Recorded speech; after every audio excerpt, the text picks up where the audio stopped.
Super Mario Kart was another game that was a prime choice for the N64 follow-up.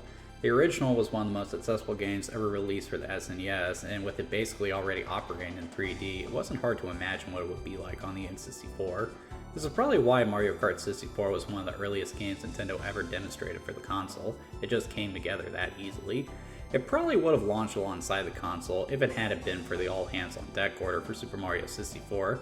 By that point, the game was basically 95% complete, so it didn't take much longer for Mario Kart 64 to make it out the door following the launch of the N64. And when it finally came out, it quickly became the console's next big hit.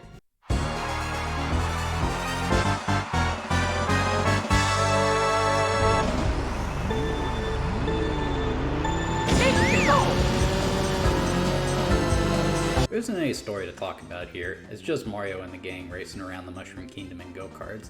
Nothing all that special, but there are some interesting things to note about the roster. Donkey Kong Jr. has been aged up to how he appeared in Donkey Kong Country, and is now referred to simply as Donkey Kong, complete with a character sprite by Rareware to boot. Koopa Troopa has also been swapped out for Wario, who had recently hit the scene as the villain in Super Mario Land 2 before spinning off into his own series. This is actually the first time these two characters, as well as Luigi, appeared in 3D and with voices. Or at least, that would be the case if the characters were actually rendered in 3D. A nice segue into the graphics, I suppose, which are a mixed bag.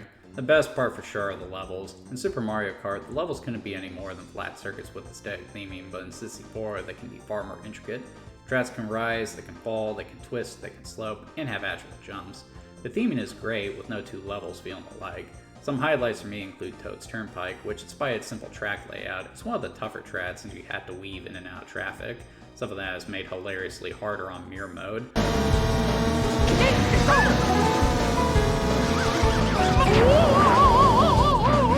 Another cool one is Yoshi's Valley. This is probably the most complex track in the game, so much so that the game can't even keep track of the standings. My favorite track though is Wario Stadium. Aside from the fact that it's one of the more technically challenging tracks in the game, I did the dirt track theme. I grew up in Indiana and my dad was a sprint car driver for a time. I recall he always wanted to race on this track when he played with us as kids. The tracks are great, but it's how the characters are represented that bug me.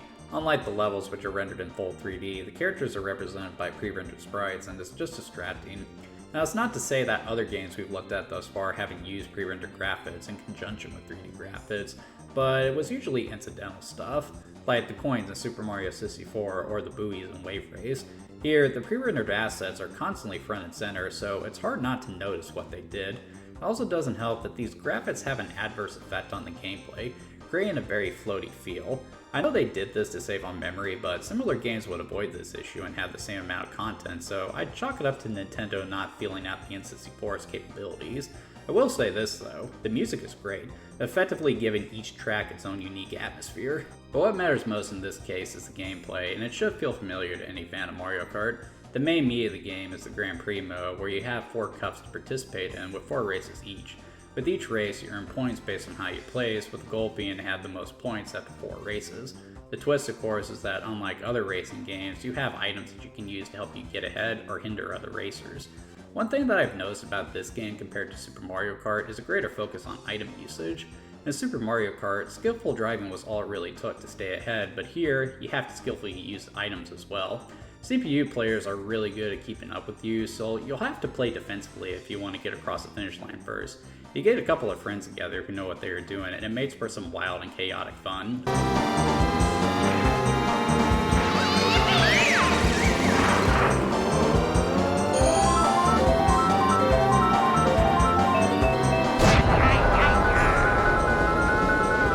All that being said, Mario Kart 64 is another victim of age. The main thing that made this hard to go back to are the controls. Now, it's not to say that the game plays poorly, but the whole thing feels floaty, and that goes beyond the effect of the graphics.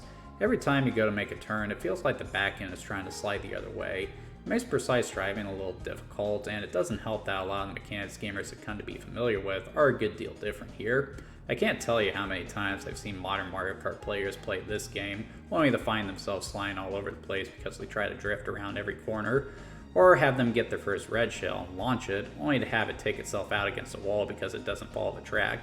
It's all stuff that you can get used to, but I'd also argue that makes the game less satisfying to play than modern games. All that being said, there's no denying that Mario Kart 64 is a complete game. Though 16 tracks might be a fraction of what Mario Kart 8 Deluxe offers, it's still nothing to sneeze at. And most importantly, the game offers one of the best multiplayer suites on the console. Even up to 3 players can race at once, and you also have Battle Mode, which is loads of fun. Really, Mario Kart 64 is where the N64 started to become the go-to place for multiplayer action back in the day.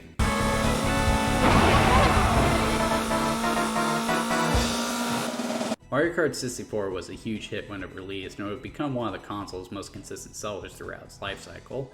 By the time Nintendo cut off support for the N64, it had become the second best-selling game overall, only losing out to Super Mario 64. Mario Kart 64's consistent sales would serve as a basis for the series' business model moving forward. From then on, Nintendo would only ever make one Mario Kart game per console, and each one ranks among the best in terms of sales and critical acclaim.